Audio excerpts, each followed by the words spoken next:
राधे राधे। हम लोग पढ़ रहे थे श्रीमद् भगवद गीता यथारूप, जिसका कल हम लोगों ने अध्याय 2 शुरू किया था, गीता सार, और श्लोक 1 और 2 हम लोगों ने कल पढ़ लिया था। आज हम लोग पढ़ेंगे श्लोक संख्या 3। कैलभ्यम मा स्मगमः पार्थ नैतत्त्वयुपपद्यते श्रुतं हृदय दौर्बल्यं यत्त्वतिष्ठ परन्तम। हे प्रथापुत्र, इस हीन नपुंसकता को प्राप्त मत हो, यह तुम्हें शोभा नहीं देती।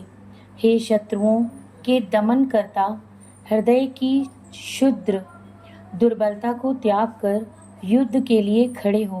तात्पर्य: अर्जुन के प्रथा पुत्र के रूप में संबोधित किया गया है। प्रथा कृष्ण के पिता वसुदेव की बहन थी, अतः कृष्ण के साथ अर्जुन का रक्त संबंध था। यदि क्षत्रिय पुत्र लड़ने से मना करता है तो वह नाम का क्षत्रिय है, और यदि ब्राह्मण पुत्र अपवित्र कार्य करता है तो वह नाम का ब्राह्मण है। ऐसे क्षत्रिय तथा ब्राह्मण अपने पिता के अयोग्य पुत्र होते हैं। अतः कृष्ण यह नहीं चाहते थे कि अर्जुन अयोग्य क्षत्रिय पुत्र कहलाएं। अर्जुन कृष्ण का घनिष्ठतम मित्र था और कृष्ण प्रत्यक्ष रूप से उसके रथ का संचालन कर रहे थे। किंतु इन सब गुणों के होते हुए भी यदि अर्जुन युद्ध भूमि को छोड़ता है तो वह अत्यंत निंदनीय कार्य करेगा। अतः कृष्ण ने कहा कि ऐसी प्रवृत्ति अर्जुन के व्यक्तित्व को शोभा नहीं देती। अर्जुन यह तर्क कर सकता था कि वह परम पूज्य भीष्म तथा स्वजनों के प्रति उदार दृष्टिकोण के कारण युद्ध भूमि छोड़ रहा है, किंतु कृष्ण ऐसी उदारता को केवल हृदय दौर्बल्य मानते हैं। ऐसी झूठी उदारता का अनुमोदन एक भी शास्त्र नहीं करता। अतः अर्जुन जैसे व्यक्ति को कृष्ण के प्रत्यक्ष निर्देशन में ऐसी उदारता तथा यथाकथित अहिंसा का परित्याग कर देना चाहिए। कथम भीष्ममहं संख्ये द्रोणं च मधुसूदन इषुभिः प्रतियोत्स्यामि पूजार्हावरिसूदन। अर्जुन ने कहा, हे शत्रुहंता, हे मधुसूदन, मैं युद्ध भूमि में किस तरह भीष्म तथा द्रोण जैसे पूजनीय व्यक्तियों पर उलटकर बाढ़ चलाऊं। तात्पर्य: भीष्म पितामह तथा द्रोणाचार्य जैसे सम्मानीय व्यक्ति सदैव पूजनीय हैं। यदि वे आक्रमण भी करें तो उन पर उलटकर आक्रमण नहीं करना चाहिए। यह सामान्य शिष्टाचार है कि गुरुजनों से वाग युद्ध भी न किया जाए। यहाँ तक कि यदि कभी वे रुक्ष व्यवहार करें तो भी उनके साथ रुक्ष व्यवहार न किया जाए। तो फिर भला अर्जुन उन पर बाण कैसे छोड़ सकता था? क्या कृष्ण कभी अपने पितामह नाना उग्रसेन या अपने आचार्य सांदीपनि मुनि पर हाथ चला सकते थे? अर्जुन ने कृष्ण के समक्ष यही कुछ तर्क प्रस्तुत किए। गुरून् हत्वा हि महानुभावान् श्रेयो भुक्तं भैक्ष्यम्पि हि लोके हत्वार्थ कामास्तु गुरिनिहैव भुज्यीय भोगानुरुद्धिर प्रदिग्धान। ऐसे महापुरुषों को जो मेरे गुरु हैं, उन्हें मारकर जीने की अपेक्षा इस संसार में भीख मांगकर खाना अच्छा है। भले ही वे सांसारिक लाभ के इच्छुक हों, किंतु हैं तो गुरुजन ही। यदि उनका वध होता है तो हमारे द्वारा भोग्य प्रत्येक वस्तु उनके रक्त से सनी होगी। तात्पर्य: शास्त्रों के अनुसार ऐसा गुरु जो नित्य कर्म में रत हो और वे विवेक शून्य हो त्याज्य हैं। दुर्योधन से आर्थिक सहायता लेने के कारण भीष्म तथा द्रोण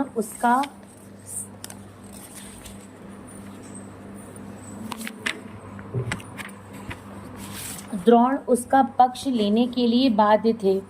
यद्यपि केवल आर्थिक लाभ से ऐसा करना उनके लिए उचित न था, ऐसी दशा में वे आचार्यों का सम्मान खो बैठे थे, किंतु अर्जुन सोचता है कि इतने पर भी वे उसके गुरुजन हैं, अतः उनका वध करके भौतिक लाभों का भोग करने का अर्थ होगा रक्त से सने अवशेषों का भोग। न चैत द्विविध्यः कतरन्नो गरीयो यद्वा जयेम यदि वा नो जयेयुः यानेव हत्वा न जिजीविषाम स्तो अव्यस्थितः प्रमुखे धार्तराष्ट्रः। हम यह भी नहीं जानते कि हमारे लिए क्या श्रेष्ठ है, उनको जीतना या उनके द्वारा जीते जाना। यदि हम धृतराष्ट्र के पुत्रों का वध कर देते हैं तो हमें जीवित रहने की आवश्यकता नहीं है, फिर भी वे युद्ध भूमि में हमारे समक्ष खड़े हैं। तात्पर्य, अर्जुन के समझ में ये नहीं आ रहा था कि वह क्या करे, युद्ध करे और अनावश्यक रक्तपात का कारण बने। यद्यपि क्षत्रिय होने के नाते युद्ध करना उसका धर्म है, या फिर वह युद्ध से विमुख होकर भीख मांगकर जीवन यापन करे। यदि वह शत्रु को जीतता नहीं तो जीविका का एकमात्र साधन भिक्षा ही रह जाता है। फिर जीत भी तो निश्चित नहीं है, क्योंकि कोई भी पक्ष विजयी हो सकता है। यदि उसकी विजय हो भी जाए क्योंकि उसका पक्ष न्याय पर है, तो भी यदि धृतराष्ट्र के पुत्र मरते हैं तो उनके बिना रह पाना अत्यंत कठिन हो जाएगा। उस दशा में यह उसकी दूसरे प्रकार की हार होगी। अर्जुन द्वारा व्यक्त इस प्रकार के ये विचार सिद्ध करते हैं कि वह न केवल भगवान का महान भक्त था, अपितु वह अत्यधिक प्रबुद्ध और अपने मन में इंद्रियों पर पूर्ण नियंत्रण रखने वाला था। राज परिवार में जन्म लेकर भी भिक्षा द्वारा जीवित रहने की इच्छा उसकी विरक्ति का दूसरा लक्षण है। ये सारे गुण तथा अपने आध्यात्मिक गुरु श्री कृष्ण के उपदेशों में उसकी श्रद्धा से सब मिलकर सूचित करते हैं कि वह सचमुच पुण्यात्मा था। इस तरह यह निष्कर्ष निकला कि अर्जुन मुक्ति के सर्वथा योग्य था। जब तक इंद्रियां संयमित न हो, ज्ञान के पद तक उठ पाना कठिन है और बिना ज्ञान तथा भक्ति के मुक्ति नहीं होती। अर्जुन अपने भौतिक गुणों के अतिरिक्त इन समस्त दैवी गुणों में भी दक्ष था।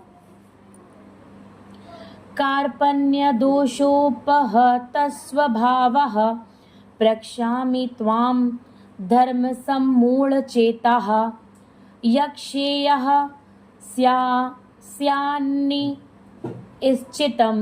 ब्रूहि तन्मे शिष्यस्ते अहं शाधि मां त्वां प्रपन्नम।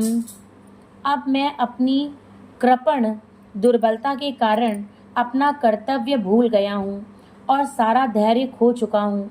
ऐसी अवस्था में मैं आपसे पूछ रहा हूँ कि जो मेरे लिए श्रेष्ठकर हो उसे निश्चित रूप से बताएं। अब मैं आपका शिष्य हूँ और आपका शरणागत हूँ, कृपया मुझे उपदेश दें। तात्पर्य, यह प्राकृतिक नियम है कि भौतिक कार्यकलाप की प्रणाली ही हर एक के लिए चिंता का कारण है। पग पग पर उलझन मिलती है, अतः प्रामाणिक गुरु के पास जाना आवश्यक है, जो जीवन के उद्देश्य को पूरा करने के लिए समुचित पथ निर्देश दे सके। समग्र वैदिक ग्रंथ हमें यह उपदेश देते हैं कि जीवन की अनचाही उलझनों से मुक्त होने के लिए प्रामाणिक गुरु के पास जाना चाहिए। ये उलझनें उस दावाग्नि के समान हैं जो किसी के द्वारा लगाए बिना भभक उठती हैं। इसी प्रकार विश्व की स्थिति ऐसी है कि बिना चाहे जीवन की उलझनें स्वतः उत्पन्न हो जाती हैं। कोई नहीं चाहता कि आग लगे, किंतु फिर भी वह लगती है और हम अत्यधिक व्याकुल हो उठते हैं। अतः वैदिक वाग्मय उपदेश देता है कि जीवन की उलझनों को समझने तथा उनका समाधान करने के लिए हमें परंपरागत गुरु के पास जाना चाहिए। जिस व्यक्ति का प्रामाणिक गुरु होता है वह सब कुछ जानता है, अतः मनुष्य को भौतिक उलझनों में न रहकर गुरु के पास जाना चाहिए।